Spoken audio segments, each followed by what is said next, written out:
नमस्कार, आदाब, सत श्री अकाल। Myself Ahmad sir, education at the rate Ahmad sir. हम लोग, आपको पता है कि हम लोग एनआईएस और एनआईएस के एग्जामिनेशन सीरीज में अभी बात कर रहे हैं। जो भी किसी को भी प्रॉब्लम है एजुकेशन से रिलेटेड, वो सारे हम लोग प्रॉब्लम को कलेक्ट करते रहते हैं। अभी जब ज़्यादा प्रॉब्लम हो जाता है तो आपके सामने उसका सोल्यूशन लेके आना कोशिश करते हैं। ठीक है, इनमें से कुछ प्रॉब्लम्स लोगों ने दिए, उसका सोल्यूशन आज देखने की कोशिश करते हैं। अंकित पांडे झारखंड से, इन्होंने मैसेज किया कि एनआईएस के थ्रू मैं डी फार्मा कर एनआईएस के थ्रू 12th क्लास में अभी एग्जामिनेशन में बैठ रहे हैं, पीसीएम या पीसीबी में, राइट। वो ये कह रहे हैं क्या इसके थ्रू डी फार्मा कर सकते हैं और ये मान्य है? हाँ जी, डी फार्मा कर सकते हैं और ये मान्य है। मगर अंकित पांडे जी, आप की हमारी पहले कन्वर्सेशन हुई है, उसमें आपके 10th के डॉक्यूमेंट देखे, उसमें आप 10th में मैथमेटिक्स में फेल है। अगर 10th में मैथमेटिक्स में फेल है, आप वापस जाके एनआईएस के थ्रू साइंस लेकर के पीसीएम या पीसीबी लेकर डी फार्मा करने की कोशिश कर रहे हैं, तो आगे चल के आपके लाइसेंस नहीं मिलेंगे। अभी क्या एनआईएस कुछ नहीं बोलेगा, आपको 12वीं भी पास दे देगा। जब आप डी फार्मा के लिए जाओगे तो कॉलेज के लिए एलिजिबल नहीं होगा। कॉलेज भी ने भी नहीं देखा तो जब लाइसेंस के लिए जाओगे तो वहाँ से कैंसिल कर दिए जाओगे। Pharmacy council of India cancel कर देंगे। ध्यान रखना, 10th क्लास प्रॉपर साइंस से पास होना चाहिए। पीसीएम है तो पीसीएम चाहिए पूरा पूरा। उसके बाद पीसीएम का मतलब 10th क्लास में क्या होता है? साइंस और मैथ और इंग्लिश, साइंस मैथ इंग्लिश, ये कंपलसरी है, ध्यान रखिएगा। उसके बाद 12th क्लास में पीसीएम या पीसीबी दोनों चलेगा। डी फार्मा के लिए एनआईएस मान्य है, कोई दिक्कत नहीं है। और नीट के लिए एनआईएस मान्य है, कोई प्रॉब्लम नहीं है। ठीक है, इसकी दिक्कत नहीं है। मगर आप 10th में अगर मैथमेटिक्स नहीं क्लियर करें तो आपकी सारी पढ़ाई चौपट हो जाएगी और आप जाके आगे बहुत ट्रबल होने वाले। आपको समझा समझा के थक गया। पहले आप मैथमेटिक्स कर लो, एनआईएस से ही मैथमेटिक्स कर लो, एक पैरेलल पेपर कर लो, नहीं तो जिंदगी आपकी खराब हो जाएगी। पहले आप एयरफोर्स में जाने के बारे में सोच रहे थे, अरे आप कहीं भी जाओ, अगर 10th क्लास में मैथमेटिक्स क्लियर नहीं किया तो आपके लिए बहुत दिक्कत है। साइंस का कोई भी सब्जेक्ट कहीं भी चूज किया आपने तो आपकी करियर खत्म हो जाएगी, क्योंकि अभी कोई कुछ नहीं बोलेगा। जब आप लाइसेंस के लिए जाओगे, डिग्री लेने जाओगे, तो फाइनली उस वक्त कैंसिल हो जाएगी। अच्छा, एक और बच्चा है, उसने क्या किया, ये बहुत ध्यान से समझना हमारी बात को। वो साइंस में क्लियर नहीं हुआ, 10th क्लास साइंस में क्लियर नहीं हुआ बिहार बोर्ड से। अब वो करता क्या है, वो आकर के किसी और बोर्ड में एडमिशन ले लेता है, किसी और बोर्ड में 12th में एडमिशन ले लेता है, 12th में आके साइंस में एडमिशन लेता है, राइट, किसी ओपन बोर्ड से। झारखंड का ओपन बोर्ड एक होता है, उसमें जाकर एडमिशन ले लेता है, वो एडमिशन मिल भी जाती है, राइट। मिलने के बाद होता क्या है, 12th में करने के बाद डी फार्मा में उसमें भी एडमिशन ले लेता है, 12th क्लास की मार्कशीट दिखा करके एडमिशन ले लेता है, राइट।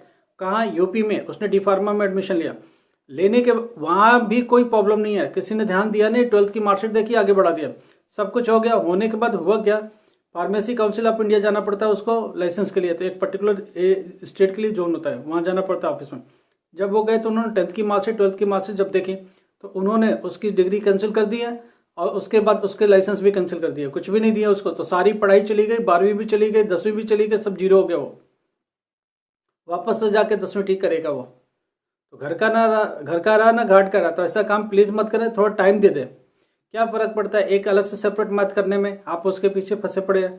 ठीक है, एक स्टूडेंट का क्वेश्चन है, टीएमए वाले स्टूडेंट का, कि सर मैं अपनी टीएमए, अरे बिल्कुल बनाओ, बहुत अच्छी बात है, बहुत अच्छा सा बनाओ। हम लोग टीएमए के हर सब्जेक्ट वाइज टीएमए का क्वेश्चन भी डाल देंगे और सोल्यूशन भी डालने वाले हैं। ठीक है, तो जो बच्चा खुद से बना रहा है अपने आप बनाए, बहुत अच्छे से उसको लिखे और उसको अपलोड कर दे। कोई दिक्कत आ रही तो हम लोग मदद करेंगे। और हमने बोला था जिनका भी टीएमए लगाना, प्लीज़ अपना डेटा शेयर करो। अभी बहुत सारे लोगों का आया नहीं, जिन लोगों का है उनको हम लोगों ने नोट डाउन कर लिया है, और जिनका नहीं आया है प्लीज़ हम बार बार बता रहे हैं कि अगर करना टीएमए अपलोड करना है तो प्लीज़ हमको डेटा शेयर करो।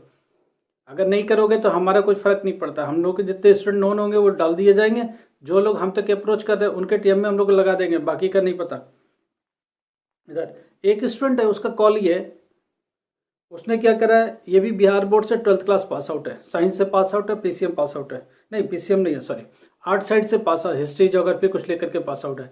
अब उसका ये कहना है क्या मैं पायलट के लिए 2 सब्जेक्ट एनआईएस से करूँ? हाँ बिल्कुल, एनआईएस में एक प्रावधान है पायलट के लिए। ठीक है, पायलट लाइसेंस के थ्रू उसमें एक क्लिक करना पड़ता है, उसमें फिजिक्स और मैथ्स 2 सब्जेक्ट ले लीजिए, उसमें 2 सब्जेक्ट का एडमिशन कर लीजिए और दोनों में 50% से ज़्यादा मार्क्स लाइएगा, नहीं तो पायलट के लिए लाइसेंस आप नहीं ले पाएंगे। 50% मैंडेटरी है, 50% तो कम से कम है, 60% प्लस लीजिए, क्योंकि फॉरेन में आपको पायलट के लिए लाइसेंस के लिए जाना है, तो वो 60+ देखते देखते। तो कोशिश ये करो 50+ चलेगा, कोई दिक्कत नहीं, कोई प्रॉब्लम नहीं, 50+ क्रॉस कर जाओ। 60 है तो बेटर है, मोर देन 50 होना चाहिए, ध्यान रखना। ठीक है, उसमें फिजिक्स और मैथ 2 सब्जेक्ट का सिर्फ सेपरेट एडमिशन लेंगे, पीछे की कोई कहानी नहीं बताएंगे। डू पार्ट एडमिशन है, लाइसेंस देखिए पायलट लाइसेंस के ऊपर क्लिक करिए, उसमें कोई भी सब्जेक्ट ले सकते हैं, कोई प्रॉब्लम नहीं है। ओवरऑल पास उसमें नहीं लिखता है, उस मार्कशीट में सिर्फ 2 सब्जेक्ट का आगे पास लिखा रहता है, नीचे क्रॉस लगा रहता है, क्योंकि वो 12th का पास देने की जिम्मेदारी नहीं है ना इसके उस फार्मूले में पायलट लाइसेंस के थ्रू उसमें सिर्फ 2 सब्जेक्ट का आगे पास लिखेगा, उसके अलावा कुछ नहीं। अच्छा एक और क्वेश्चन है, एक स्टूडेंट वो LLB के लिए जा रहा है। अब एक बात, मेरी बात समझ लीजिए, बिहार में क्या होता है कि इंग्लिश में पास हुए नहीं हुए, हिंदी में पास हुए तो आपको पास मिल जाता है, जबकि दूसरे बोर्ड में नहीं है, इंग्लिश मैंडेटरी है, ध्यान रखिएगा। अब कहानी है कि बिहार में हिंदी मैंडेटरी नहीं है, इंग्लिश मैंडेटरी नहीं है, तो इंग्लिश नीचे लिखा रहता है चुपचाप, इंग्लिश हमेशा नीचे लिख के आता सब्जेक्ट, क्योंकि इंग्लिश के बिना भी वो पास हो जाते हैं 12th। अब कहानी है कि वो जब LLB के लिए जा रहे हैं तो मैक्सिमम यूनिवर्सिटी बिहार की कहानी बिहार में चलेगी, बिहार में बिना इंग्लिश की भी सब कुछ चलता है, LLB भी मिल जाती है, सब कुछ मिल जाते हैं। मगर जब आप दूसरे स्टेट में आते हो, अब वो इधर आ गया गुड़गांव के आसपास, तो अब वो ये कह रहे हैं कि दिल्ली NCR में एडमिशन LLB का चाहिए। भाई नहीं मिलेगा, बिना इंग्लिश का आपको मिलेगा ही नहीं, इंग्लिश मैंडेटरी है, ध्यान रखिए। इधर की यूनिवर्सिटी इंग्लिश के बिना आपको किसी में भी एडमिशन नहीं देंगे, 12th क्लास में मैंडेटरी इंग्लिश चाहिए। बिहार में इंग्लिश मैंडेटरी नहीं है 10th और 12th में, इसलिए उनका हिंदी से भी चल जाता है और बाकी रीजनल लैंग्वेज से चल जाता है, इधर बिल्कुल नहीं चलेगा, ध्यान रखिएगा। अच्छा एक स्टूडेंट का फोन है कि BEd डिस्टेंस से कर सकते हैं क्या? BEd डिस्टेंस से देखो इग्नू देता है, मगर इग्नू के ऊपर 100 बार क्वेश्चन उठे, कोर्ट में केसेस चल रहा है इसके, क्योंकि BEd इग्नू का जो BEd है उसके ऊपर बहुत बड़ा क्वेश्चन है, क्योंकि डिस्टेंस मोड में BEd मान्य नहीं है।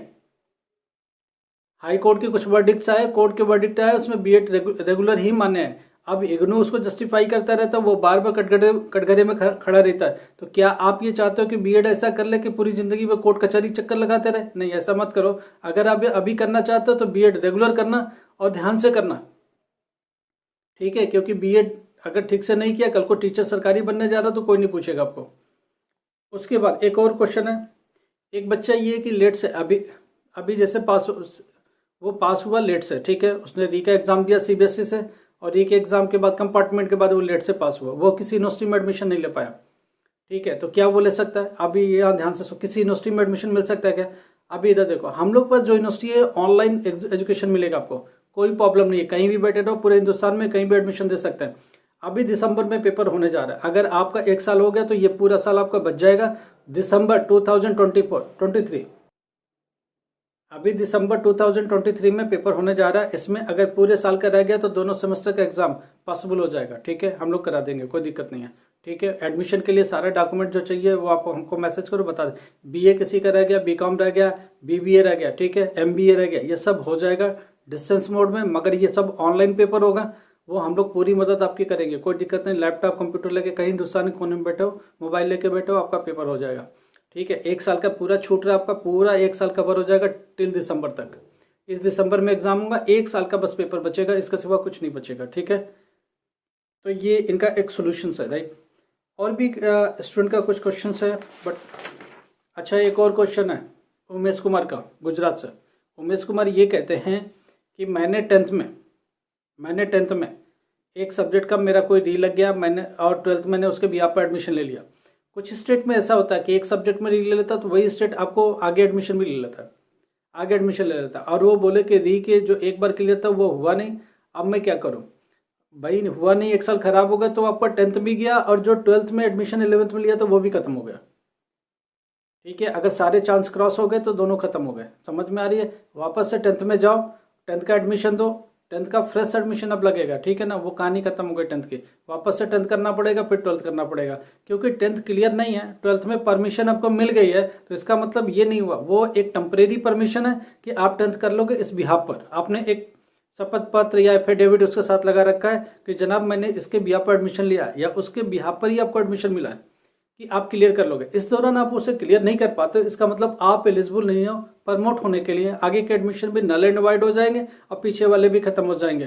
तो इस तरह की जितनी भी प्रॉब्लम्स है हम लोग आपके क्वेश्चन सुनेंगे, ठीक है। प्लीज़ TMA वाले जितने भी स्टूडेंट जिनका TMA का है मेरे को डेटा शेयर करो, और जो लोग अपनी प्रॉब्लम लेके आते हैं, कॉल कर रहे हैं या मैसेज कर रहे हैं, उनके लिए मैंडेटरी है कि पहले सब्सक्राइब करो, सब्सक्राइब करने के बाद स्क्रीनशॉट भेजो, स्क्रीनशॉट और अपनी प्रॉब्लम लिखो, नहीं तो आपकी प्रॉब्लम बिल्कुल इंटरटेन नहीं करेंगे हम लोग, आपकी मैसेज ही नहीं पढ़ेंगे हम लोग, ठीक है, और ना आपकी कॉल लेंगे। तो पहले ज़रूरी है कि आप हम कॉल करने के से पहले सब्सक्राइब करो, सब्सक्राइब का पेज प्लस अपनी प्रॉब्लम लिखो, ठीक है। उसके बाद कॉल की परमिशन लो, हम लोग आपकी कॉल अटेंड करेंगे, आपसे बात करेंगे, ठीक है।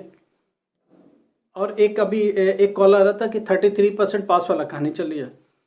अरे भाई एक बात समझो, आप ये कह रहे हो कि प्रैक्टिकल और थियरी मिला के 33 हो जाए तो हो जाएंगे पास 10th क्लास में। हाँ, अगर प्रैक्टिकल और थियरी है और उस इधर ध्यान से समझना, अगर टीएम में नहीं है, फिर सुनना ध्यान से, अगर टीएम में नहीं है, प्रैक्टिकल और थियरी है, 33 मिल जाता तो पास हो जाओगे। यस, 10th क्लास पास हो जाओगे। 12th क्लास पर लागू नहीं होता है।